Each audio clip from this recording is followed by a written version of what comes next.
Bienvenue dans cette nouvelle vidéo de Lexical Info. Transition malienne, proroger ou ne pas proroger? N'oubliez pas de vous abonner juste en bas de cette vidéo à Lexical Info.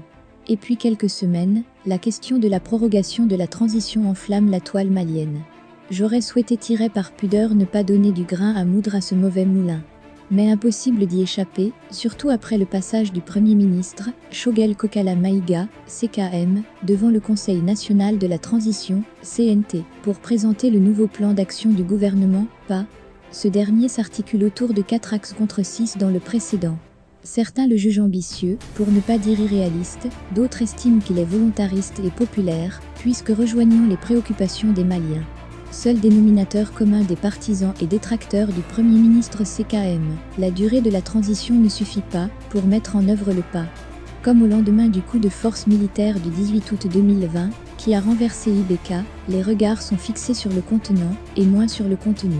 Par ailleurs, ce raisonnement suppose que les tâches assignées à la transition par le PA ont une date de début et de fin connue.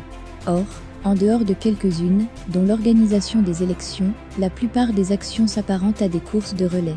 En d'autres termes, la transition ne pourra, au mieux, que susciter ou initier ces actions. La suite devant être assurée par les prochaines autorités.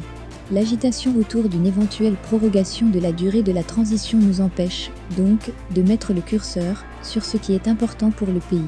D'autant plus que ni la brièveté du délai, ni sa longueur ne sont un gage d'efficacité, encore moins de succès. Ce qui paraît important pour le pays aujourd'hui, c'est de rénover le fonctionnement de sa démocratie à travers une relecture des textes qui encadrent la compétition électorale. Ce qui paraît important pour le pays aujourd'hui, c'est de procéder à un meilleur rééquilibrage des piliers, gouvernance, humanitaire, développement, militaire, de la lutte contre l'insécurité, en accordant un plus grand intérêt notamment aux questions de gouvernance et de fourniture de services sociaux de base. En somme, réussir le passage d'une transition électoraliste à une transition de sens. Cette dernière nécessite un large consensus au sein des forces politiques et sociales du pays, ce qui paraît une gageure au regard de la fragmentation du paysage politico-social. Or, sans un minimum de consensus, aucune réforme substantielle ne pourra être mise en œuvre. Ce consensus ne devra pas s'apparenter à de simples compromis, fussent-ils dynamiques. En effet, contrairement au compromis qui se fait sur la base des rapports de force, le consensus permet de saisir les besoins fondamentaux des acteurs en creusant les positions ou clivages politiques, qui peuvent souvent être superficiels. Aujourd'hui, les besoins fondamentaux des Maliens se résument à une chose, un mieux-être. Là où les compromis ont une durée de vie assez limitée, les consensus construisent des choses durables.